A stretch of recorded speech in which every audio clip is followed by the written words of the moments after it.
Namo tassa bhagavato arahato samma sambuddhassa.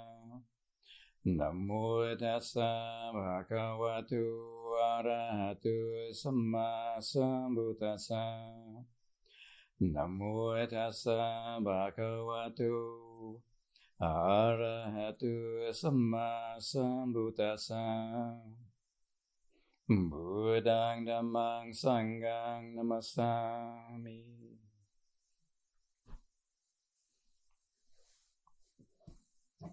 So you probably heard quite a bit of different teachings today already.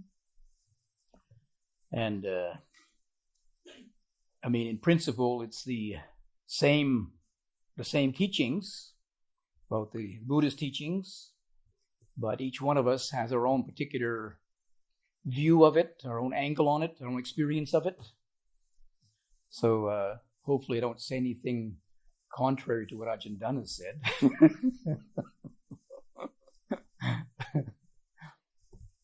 It's, as it were, just my angle on things, you see.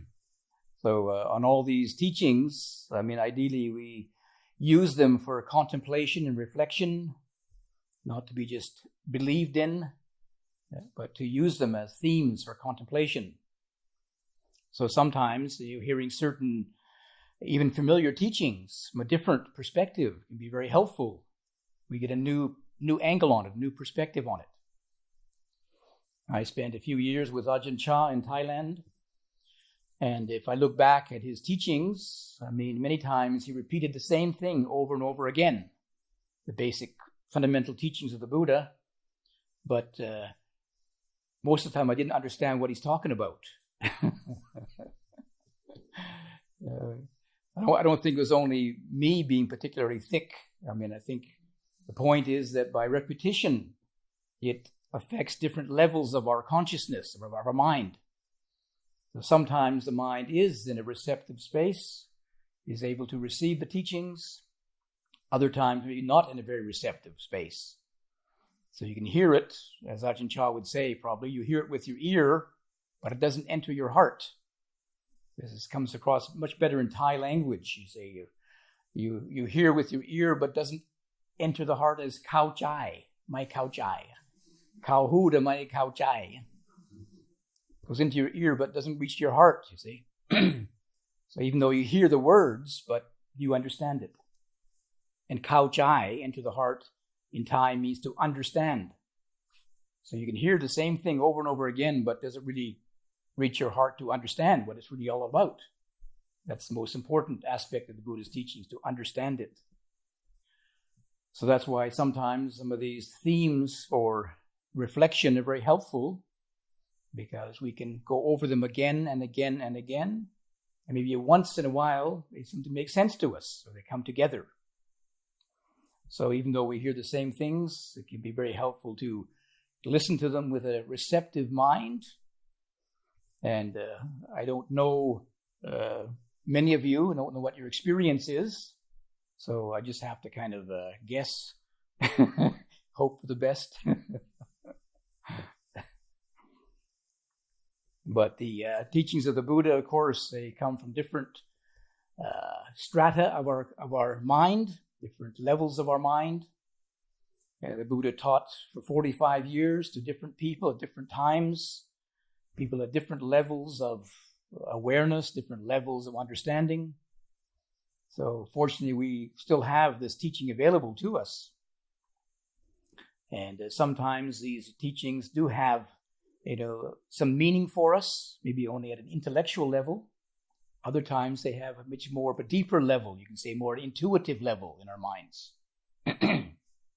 Even we don't really understand them very deeply, but maybe it resonates with us. Our heart does have some kind of response to it. So another one of Ajahn Chah's teachings was he used to advise people to listen with the heart.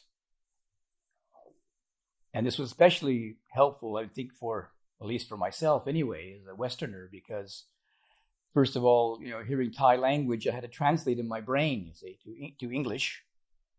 I still don't think in Thai. So I think in English and translate. So sometimes I get a bit stuck. But the trouble with just hearing it with your brain, many times, because our brain and our sense of self are very closely related. I think in a way which will support myself, so I filter it through my self-view. So you're listening with your brain, and maybe you can notice sometimes this little voice in your mind saying, oh, I like that. I don't like that. This is good. This is not so good. It's all about the Dhamma. It's the Buddhist teachings. The little voice is coming from you, which likes it or doesn't like it. But if you listen with your heart, you hear something different. You can become aware of what actually resonates in your heart, rather than using just your brain to like and dislike and increase your sense of self then. That judging self. You like certain aspects of the teaching, some other parts you don't like. When I give teachings in Western countries, for example, I'm very careful how to mention about the Buddhist teaching about suffering, about dukkha, because most people in the West have a little bit of allergy to dukkha. We're in this life for fun, right? We're here for pleasure. And yet, this is a very fundamental aspect of the Buddhist teachings. If we don't have some awareness of the universality of suffering, of dukkha, then we don't have much aspiration to practice. And I think for many people, if they hear that teaching, even in the Western countries, they hear it in the right way, they can appreciate it. When I first came across the Buddhist teachings at university, when I came across this teaching about suffering, about dukkha, I was actually quite relieved, because I was, other philosophies, other religions, they talk a lot about love and light, you see. And when I looked at my heart, I recognized there wasn't much love and light there, actually. When I heard the Buddhists talking about suffering and dukkha, that made more sense than love and light. Maybe I'm just a depressive at heart, you see.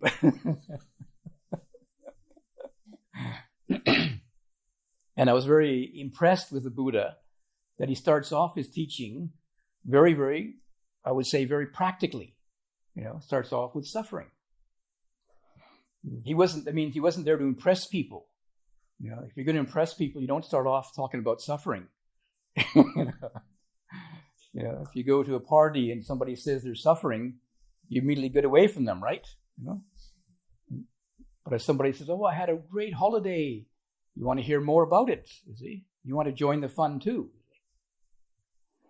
But the Buddha, he didn't really care what people thought of him. He just wanted to teach the truth. So he started off with talking about the Four Noble Truths: suffering, the cause, cessation, and the path. Then I think that, if somebody is in a receptive state, if they have you could say nowadays people have a different kind of suffering maybe than they had in the Buddhist time. There were some people who were, physically suffering. Nowadays, people have existential angst. Big word in the West, you see. Maybe you have a comfortable lifestyle, but there's some uneasiness. You can experience some anxiety and some uneasiness inside. We all know, for example, at some level of our mind, that we're all going to pass away. We're all going to die someday. Yeah? Not something we usually bring up into the forefront of our consciousness. We're going to die. We could die any time, actually. And here we are in Australia with all these creepy crawlies and all these poisonous insects and all these poisonous snakes here. I don't come from Australia, see, so I was a bit shocked when I read this book about Australian flora and fauna, you see. I was staying in some monastery near south of Sydney, and just where I was sitting next to the bookshelf, there was a book there entitled "Dangerous Insects and Animals of Australia." So I thought, I'll have a look at that. Wow, it was frightening. All the dangerous things. It was better not to read it, actually.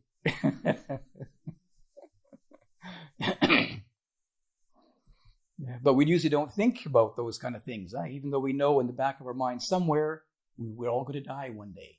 Are you ready for it? Huh? No, put it away, forget about it. But if we hear that mentioned to us, probably some people would say, yeah, true. Yeah, I can accept that. I can realize that. So what to do about it now? When I was in Thailand quite a few years ago now, like Ajahn Tiradhammo said, I ordained 42 years ago, so I know how old I am now. I think in my, third or fourth year as a monk, I was at Wat Nong Pah. Then my Thai still wasn't very, very good. But this elderly layman used to come in every morning and help the monks after alms round to collect the food and offer the bowls and things. So this elderly man came in one morning, and I just thought I'd make some conversation with him. So I said, so Savai Di Mai, how are you today? He says, I'm suffering. He says, Bentuk. And then he laughed about it. He kind of chuckled. And I thought, what's going on here? Is he is he really being honest, or is he just playing with me, making a joke or something? My Thai wasn't very good to understand, very much. And then I began to reflect upon this, And this man, elderly man, was near the end of his life, and he devoted the rest of his life to come and help in the monastery, make some merit. And I realized that he recognized the impermanence of life. He realized that he was on the last phase of his life. So, but now being in a place like a monastery where he could hear the Dhamma and be of service, make some merit, he felt that he was doing something beneficial for his life now, even though it was still going to come to an end. And then when I could question him again, he explained that he was experiencing it's hard to translate in English, but in Thai it's called Salok Sangvet. Anybody got a good translation of that? Salok Sangvet. Salok Chai is a little bit like kind of existential sorrow. You realize the impermanence of life, the frailty of life. And in a positive sense, when you realize that, then the Sangvet, or Sangvega, in the Pali language, Sangvega, a sense of urgency arises. You have to do something about it. And because he was in the monastery, he was familiar with some of the Buddhist teachings, he had some tools to use. I realized that, in a Western country, you don't talk about suffering or death or something like this because most people have no answers to it. There's no answer. But in the Buddhist teachings, there's not only do we point out suffering and old age, sickness, and death, but there's a path of practice we can follow. There's a way out of it too, a way to deal with it. We aren't just left with this unanswered question. Oh, we're going to die, so what? What do I do now? There's a path of practice we can follow. So then it allows us then to acknowledge, right, life is impermanent. Life is going to come to an end, and I can do something about it. Yeah. As Ajahn Tiradhammo was mentioning this morning at the mealtime, the basic Buddhist teachings, generosity, morality, and meditation, dana, sila, bhavana. Yeah. Here is a path prescribed for us, something we can do about it. Rather than just, lie in our bed and feel sorry for ourselves. I'm going to die. Oh no, what do I do? Or go to a therapist. They don't even have an answer for that. What are you going to do if you're going to die? So what? But the Buddha gives us an answer, something we can do about it, a path of practice. So that allows us then to open to this reality of life. Life is very uncertain. And I know, living in a Western country, growing up in a Western country, that I know everybody has a certain sense of it. They have a sense of the impermanence of life, the frailty of life, but they just hide it away, refuse to look at it. Yeah, when somebody dies, I was at the monastery in Wat Nong Pah is a cremation monastery, and originally the cremation, the main, whatever it is, cremation place was right in the middle of the monastery. The first thing you come in as you drive in the main entranceway is the place to cremate the bodies, you see, before you see the sala. It was the place for the villagers to cremate the bodies, you see. So this was also an opportunity for the monks to meditate upon the impermanence of life. And so when I was there in the early days, there were a number of people passed away. And we conducted the funeral for them, you see. So, but then I went to visit my family one time, and one of my aunts had passed away, and nobody wanted to see the body. Quickly put it in the ground, put dirt on it, cover it up, forget about it. And on my first visit to visit my family after 7 years in Thailand, it just so happened that, fortunately, that same time Ajahn Chah came to Vancouver, so I could meet him. And he gave some talks in Vancouver area. My parents went to see him. They didn't understand anything he said, but they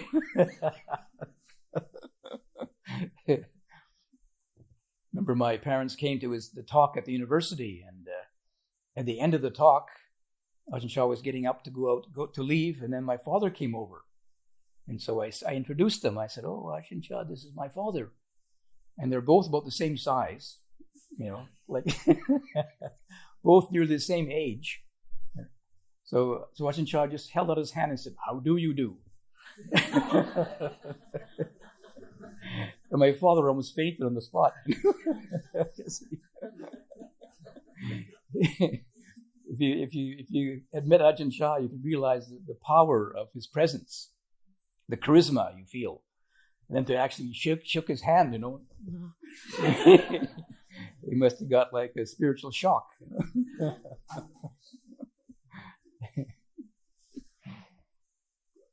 But at the same time, just when I was there, my brother was getting married. Yeah, but I couldn't stay for the ceremony. I had to go back to Thailand to Khao Phansa to enter the rains retreat, you see. So my mother said, "Oh, you are a priest. You are a monk too. Do you do marriages?"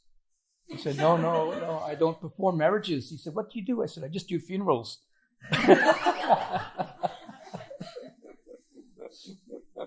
She said, "Oh, how depressing," she said, or something. And I said, "Actually, it's not.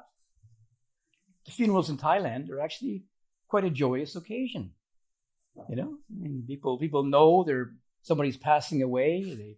Of course, there's sadness. They're not going to see the person anymore. But they go there and they want to wish them well, and there's like a celebration of their life. The little children come up and say goodbye to mommy or daddy, and put the flowers and the incense and the candles in the coffin. And people are sad that they're not going to see them again, not this lifetime, maybe next lifetime, is it? But it's not a very depressing, not a depressing experience like it is in Canada. Everybody's wearing black. And they bring the body out in a box and they put it in the ground quickly and cover it over. Rather than wish the person well, say the person's passed away, well, they need all the help they can get. In Thailand, then they come later and they offer merit in the name of that person, to wish them well in their faring on in samsara. And they say, just like going on a long journey, say, bye-bye for now. We'll probably meet you next time. if I don't make it to Nibbana,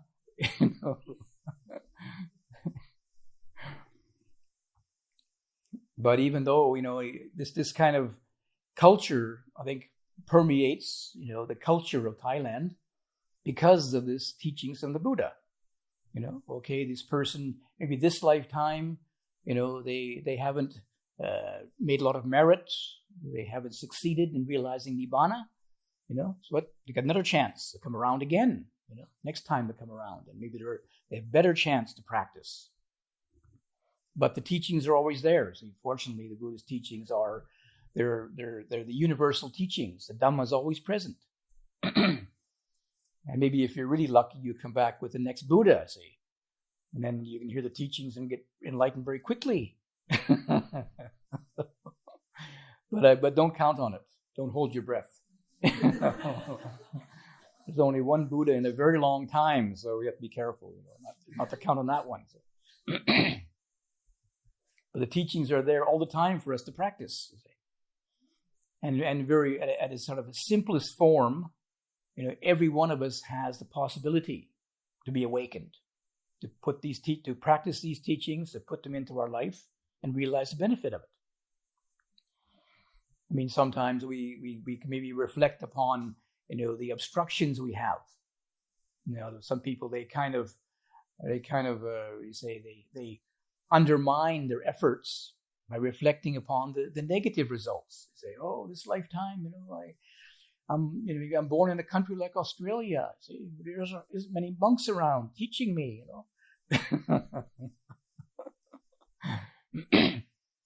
But there's a lot of people in Thailand, who also live right next to the monastery and never even go there,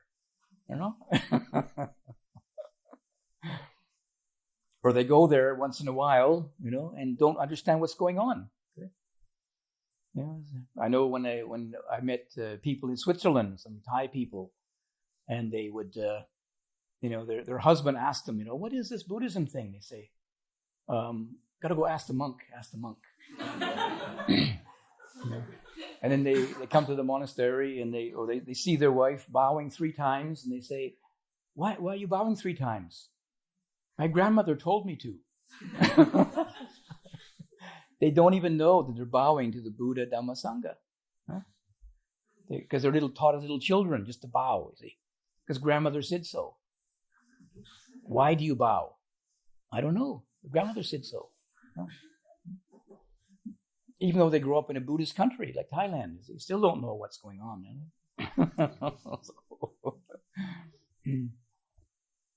So living in a country like Australia, I mean, at least we have the possibility to use the internet.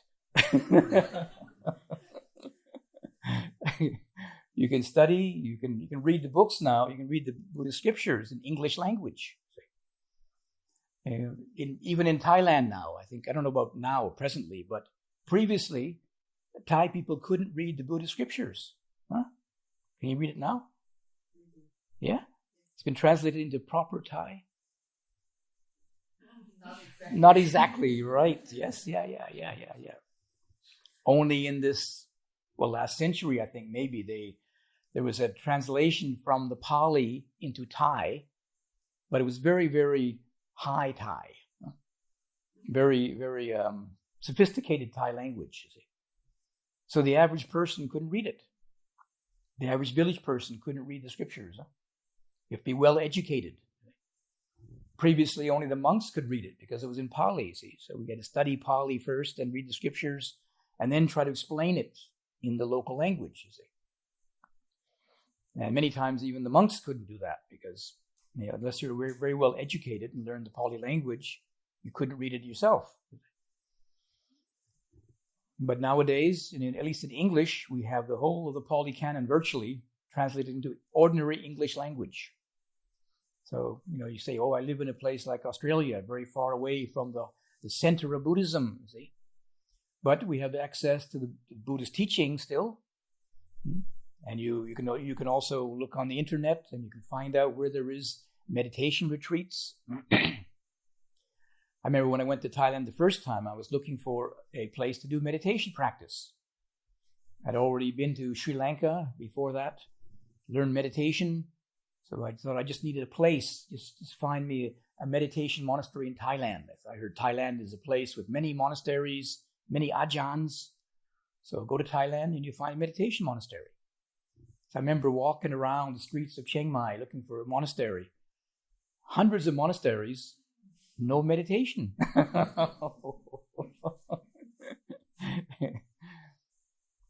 Fortunately, I had the address of one meditation teacher coming to Vancouver. And so I wrote to him And he said, oh, yes, you can come to our meditation center. And when I first arrived in Bangkok, I took this address to the tourist office. And I said, do you know this monastery here, Wat Nong Pah? Anybody heard of Wat Nong Pah? Yeah. Tourist office hadn't heard of it either. I had the address, Thonburi. Wat Prang? Wat Nong Pah? They didn't know where it was. They couldn't tell me where this monastery was. So when I was so noisy and polluted in Bangkok, I went to Chiang Mai. And so then I wrote to him, this monk in this Wat Nong monastery, and he said, oh yes, we have many huts there for meditators. We have courses on. Many Westerners come there. You can come to our place, or there's a place in Chiang Mai you can go to. It's not actually a meditation monastery. It's just a very quiet forest monastery. So it's Wat Umong, for those who live in Chiang Mai. It was actually a branch of Ajahn Buddhadasa, a branch monastery from Ajahn Buddhadasa in Chaya. Anyway, I went to this monastery, and it was so quiet getting off the busy street. Those who've been to Chiang Mai, it's lots of streets with walls around the temples, and all these motorcycles rushing down and all the noise reverberating through your brain.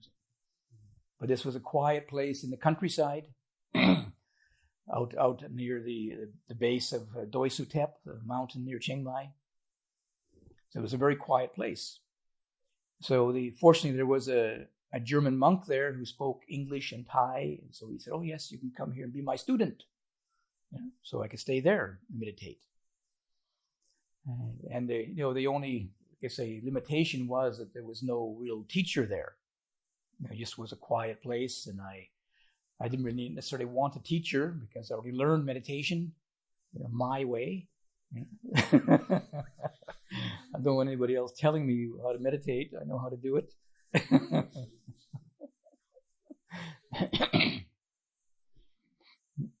So at least I had a place to stay anyway, and I could have the food left over from the monks in the morning and continue my meditation there.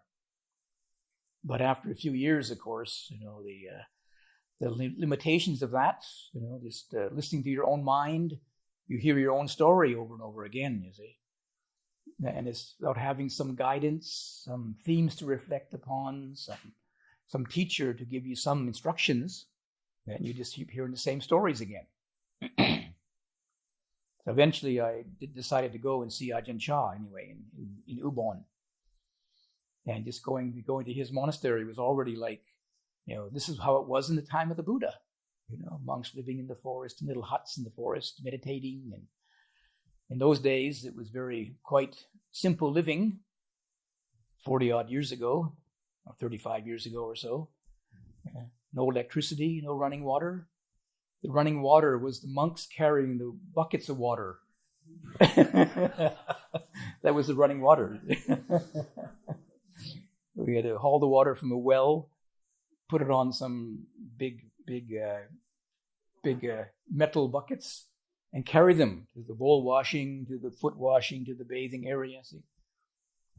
Then, of course, if you're really diligent, you run. You walk briskly. Nowadays, you just turn a tap. That's running water. Somebody came to the monastery then, and they offered Ajahn Chah to buy pumps for the well. He said, no, the monks will get lazy.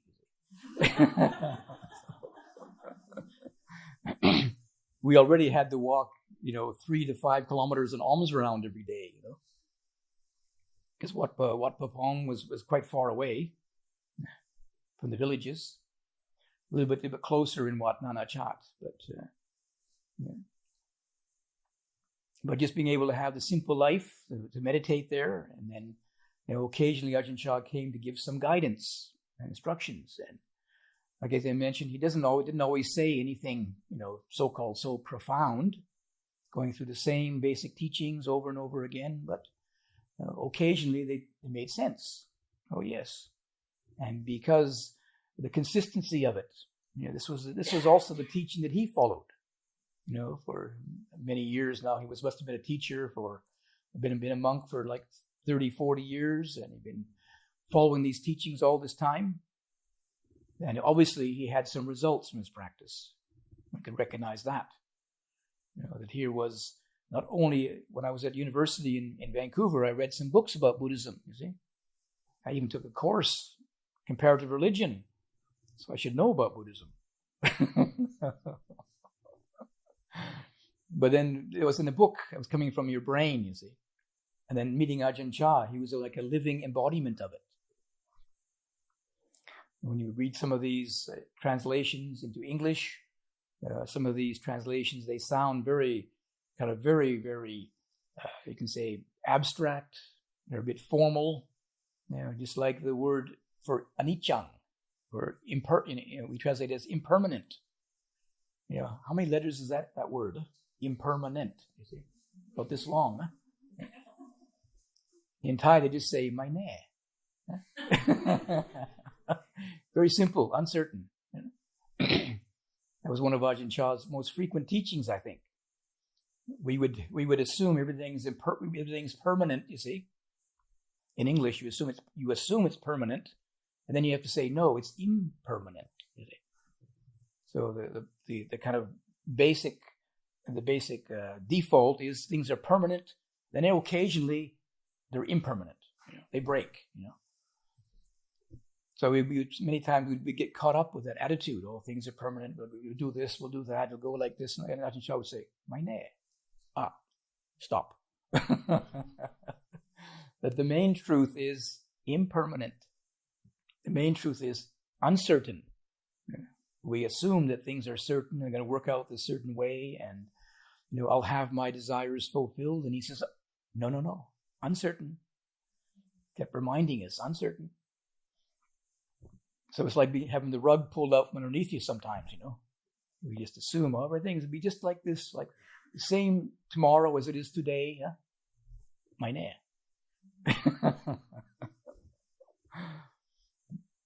And just having him remind us of that, kind of, oh, right, yeah. You rethink, you reestablish yourself, and oh, yeah, right. And you can't deny what he said. Of course it's true. But you forgot. You just forgot it. And you started following your own delusions, your own wrong way of thinking, your own ignorance. And then having him there sometimes to say, oh, uncertain, watch it. Wake up. And of course, yeah, thank you. I forgot. But of course, it's a matter of putting it into the practice too.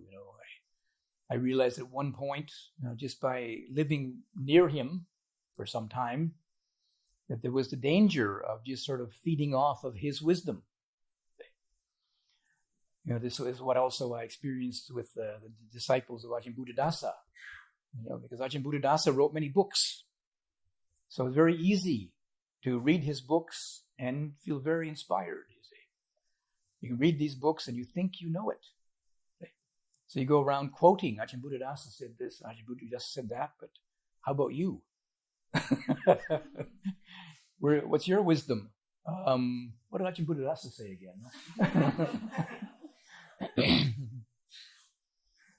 So living close to a teacher sometimes has a little bit of a disadvantage that it sounds so simple, so easy. He's right there, the living embodiment of the teaching, and he's reminding you, be awake, be aware of uncertainty, impermanence. And it's very easy. One time, before the Rains retreat began, there was 4 or 5 of us Westerners staying at Wat Nong Pah Pong at that time. And one of the monks who was there, a Western monk, he was an Australian bricklayer. Or he had been a bricklayer. So Ajahn Chah got him to do some work, building the wall around the Apostada Hall. And so because this monk couldn't speak any Thai, he got us to be the laborers with him, you see. Mixing cement and carrying bricks and things.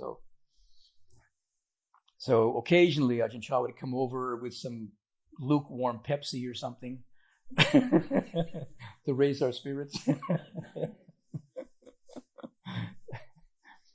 And then in the evening, many times we would just gather around his hut, you see. And he'd be sitting there receiving guests. And then I or one of the other monks could translate what he's saying to the other monks, the Western monks. And at one time, just sitting there listening to him teach, or even not even teaching, just talking to different people who came, you see.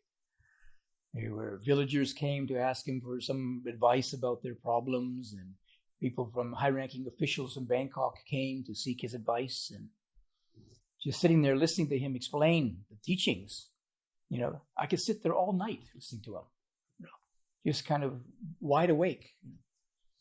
And then one night we came there, and he said, "Oh, tonight we're going to have a very short evening." I said, "Okay, you can now. We'll 6:00 in the evening. Okay, we finish. I'm going to have a rest now. You can go back and meditate in your hut." So I started heading back to my hut, and every step away from his hut, I felt more and more tired. I got back to my hut and I fell asleep immediately at 6:00 in the evening. And I realized I'm just feeding off of his energy, of his charisma. I could sit there listening to him all night, but when I had to go and listen to my mind, I fell asleep.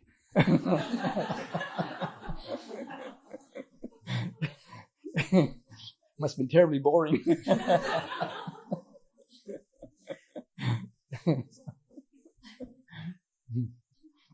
So I realized I had this thought in my mind, I must get away from him, actually, because this is dangerous, this feeding off of him, because he's impermanent too, And he did. He passed away.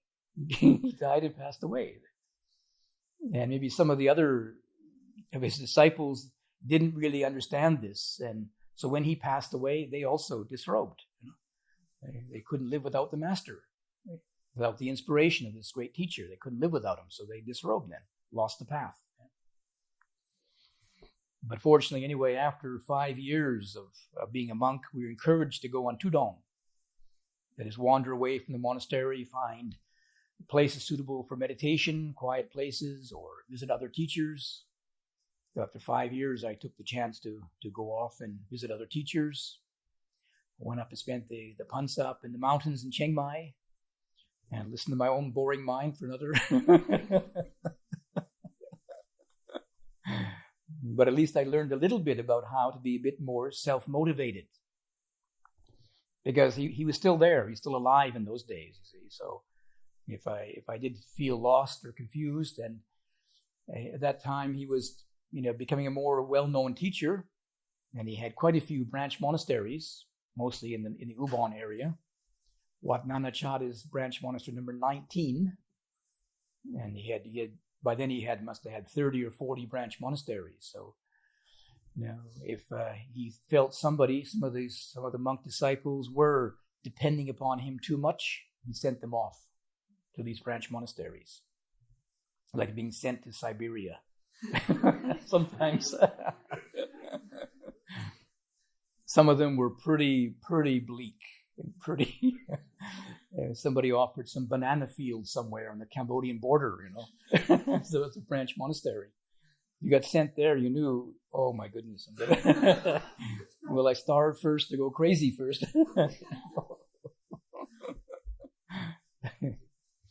But the main thing was, he realized he was trying to help you. See? It wasn't like a punishment. He sent you there in order for you to test yourself. See, and some of the monks, of course, after a while, they got a bit lonely, or they thought they would get some more food better than bananas all the time. They can always go back to Wat Nong Pah and stay there again, get some strength, get some confidence, and go back again to the branch monasteries. But and those who were wavering, who were very uncertain or doubtful, he would bring closer.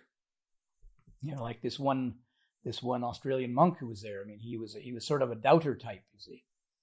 And then one night he didn't come to the meetings.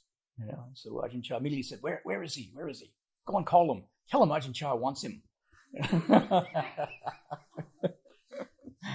So he was in his kuti, kind of feeling sorry for himself, I guess, or something, or lacking energy. So Ajahn Chah, you must come. So he came, and the first thing Ajahn Chah said, "Okay, give me a massage." And a little Thai joke here too. This monk didn't know Thai very well, you see. So he was going to massage Ajahn Chah, and he says, "Ka akat, ka akat." Ajahn Chah said, "No, keep breathing. It's okay."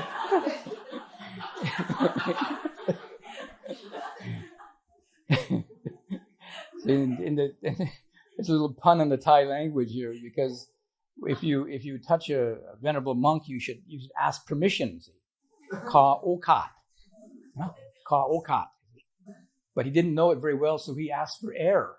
Ka akat.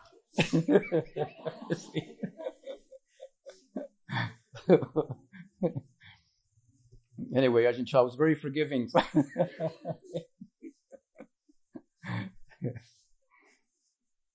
So if he saw that people were having difficulties, he could draw them in, and if he saw they were becoming very dependent upon him, he would send them off to one of these branch monasteries, and you knew you better behave yourself after that.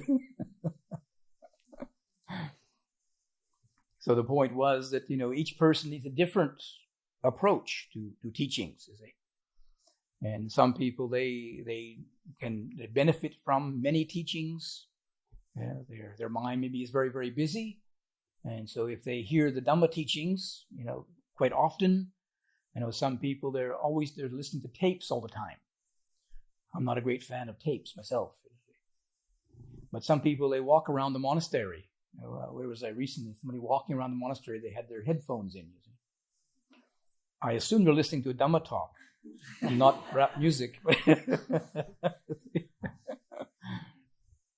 Whereas normally, if you walk around the monastery, you should walk around with mindfulness, sati panya, mindfulness and wisdom.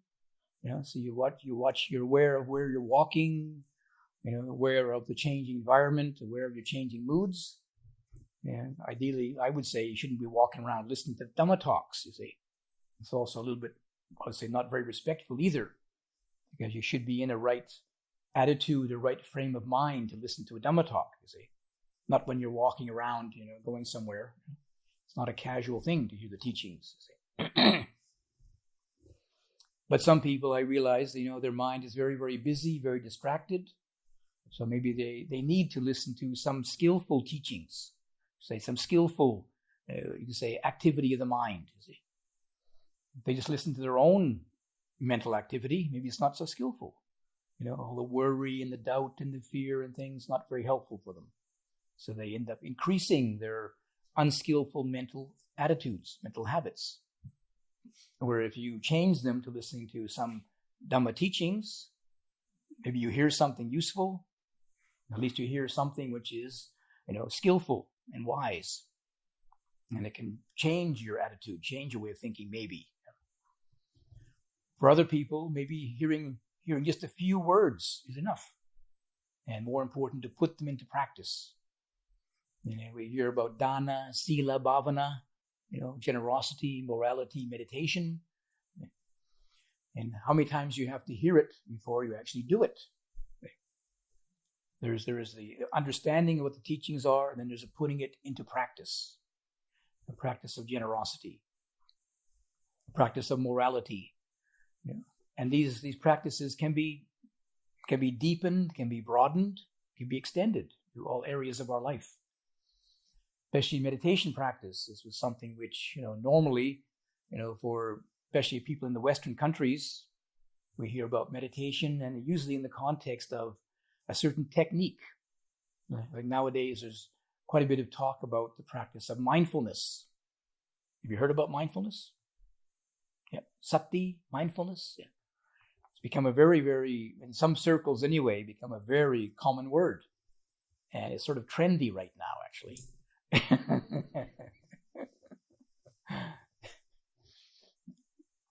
And maybe, and I can accept that, it does have some benefit for people, even they practice a little bit, because many times they're using this meditation on mindfulness, usually as a solution to some of their personal problems. They like a lot of therapists now. Some of the therapists use mindfulness training mindfulness teachings to help people with their confused mind and their neurosis and things. That wasn't exactly what the Buddha had in mind, although, it is a form of suffering. So the Buddhist teaching is to help relieve suffering. Of course, in the Buddhist teachings, in the context of also awakening, the only real solution to suffering is full awakening. And just practicing mindfulness isn't enough yet. But we hear about these teachings, and maybe it reminds us to at least try and put it into our life. Some of the people who came to visit Ajahn Chah, they come from different traditions. Like it was very common for quite a few Westerners to go on the kind of spiritual seekers trail. So you go through India, and you do some yoga, and you do a few Goenka retreats, and then you go to Burma and do some Mahasi Sayadaw retreats, and that was a few years ago. Then you come to Thailand and ordain. Come to Thailand and find another teacher to follow or something, or teaching to do, you see. So many of them, when they came to visit Ajahn Chah, they'd already done, a few of these retreats and things, and then they asked Ajahn Chah, what's your technique? What's your special technique you teach your disciples? And one of the classic answers Ajahn Chah gave when people asked, "What's your technique?" He'd say, the bell rings at 4:00 in the morning, and then you get up and chanting at 5:00. And 6:00 we go an alms round, and then there's a meal wash up, and then at 3:00 there's a water holding. And what's your technique? At 4:00 there's a bell, and actually the bell was at 3:00 in Thailand. That is the technique. And in the meantime, you're supposed to be mindful through the whole time. You see. Try and be mindful at 3:00 in the morning, huh?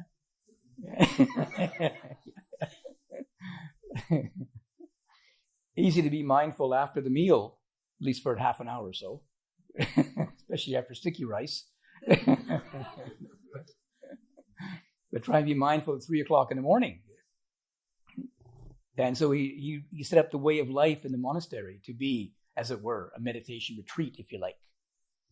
And encourage people to try to develop this quality of mindfulness and concentration to all aspects of our life.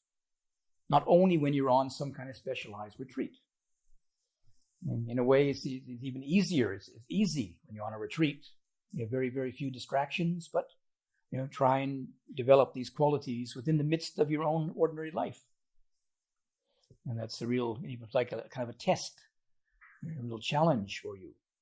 But, mindfulness and concentration, these are qualities, you could say at one level, they're universal qualities.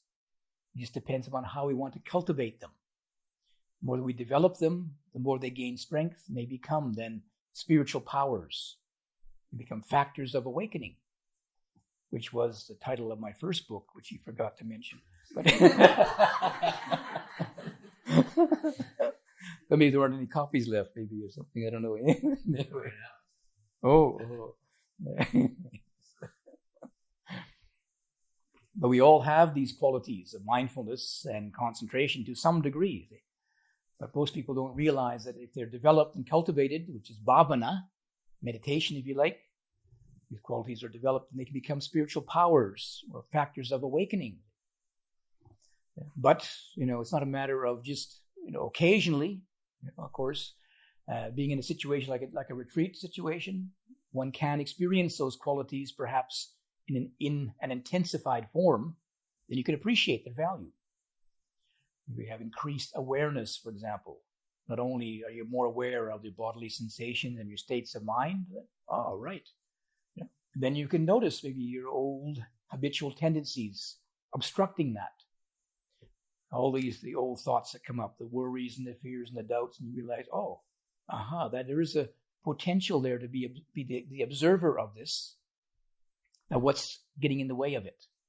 There's where you have to do the work, as it was.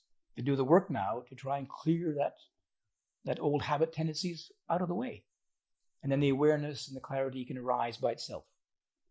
In a way, you can say mindfulness and wisdom and concentration, they're the natural state of the mind. But we obstruct the mind with all of our stories about ourselves. Huh? Lots of stories about ourselves. Lots of history, lots of memories, lots of blah, blah, blah, blah, blah, right? Yeah, sound familiar? Mm-hmm. What happened to the mindfulness? What happened to the concentration? It's right there somewhere, Somewhere. You just have to search through your thoughts and you can find it.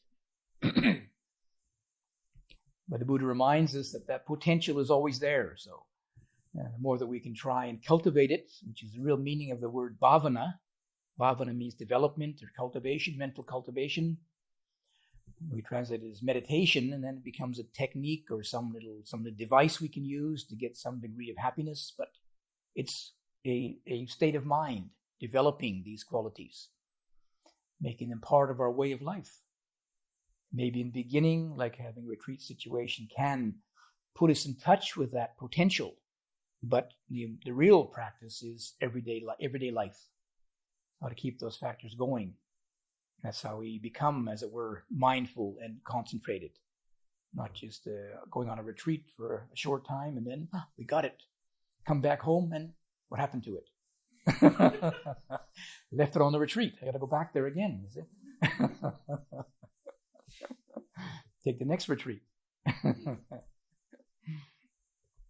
But these qualities are in our minds already. We just need to be able to cultivate them and keep them going. And so, fortunately, the Buddha gives us this path, the Eightfold Path to follow. So, practical steps. There's the path, the practical steps to follow. So, we're very fortunate to be able to come across these teachings then. And it's all available to us. This requires our energy and our effort, which maybe for some people is a lot. Just requires our energy and effort. Yeah, but that's your part of it. The Buddha has done his part. He's given us the teachings and made the path very clear to us.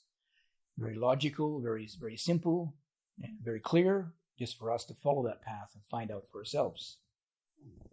So this is what each one of us hopefully can be inspired to follow and develop and cultivate, and we see the results for ourselves.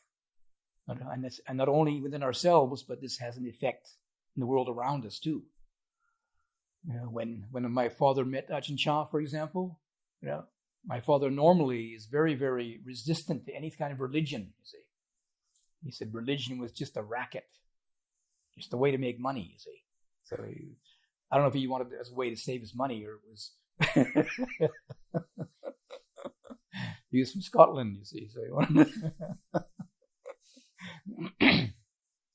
But when Ajahn Chah shook his hand, when I went back to my family's house after that, a few days later, the first time he asked about religion, he said, "Who is this guy anyway? Wow, what's he talk about? What's he teaching?" Even my father could recognize something there. It didn't last too long, just an hour or so, then turn the television on again.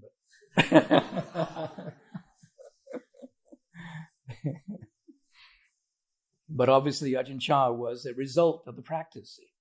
Somebody who had put those teachings into practice and found out for himself. And he had an effect upon other people, not just himself. I mean, it's in our Western context, sometimes it can seem very selfish. We're practicing on ourselves, for ourselves. But the reality is that's where we start. And if a person does realize some benefit from the teachings, then people can recognize it. They can see it. So it has an effect on the world around them too.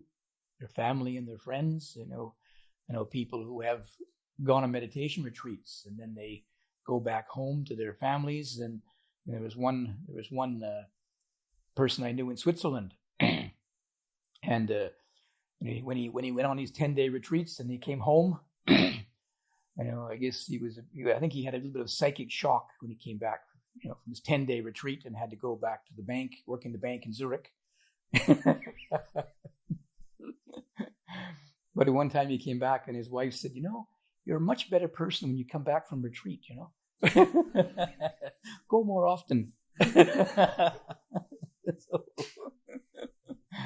So fortunately, she was very supportive of his retreats, you see. So some people can recognize that it does have a benefit not only for yourself, but for the family around you, the wider community around you. and hopefully even for society around you. You know, nowadays society is getting very, very fragmented and very confused. So it's very important that there is somebody who's representing wisdom now, sanity and wisdom, mindfulness and wisdom. They can represent that and be a living example of it. And then hopefully you'll be able to not only experience for yourself, but it'll be a benefit to the world around you as well. So the Buddha has given us the teachings to follow. It's up to us now to put them into practice. So the rest is up to you. So I leave it for your reflection this evening.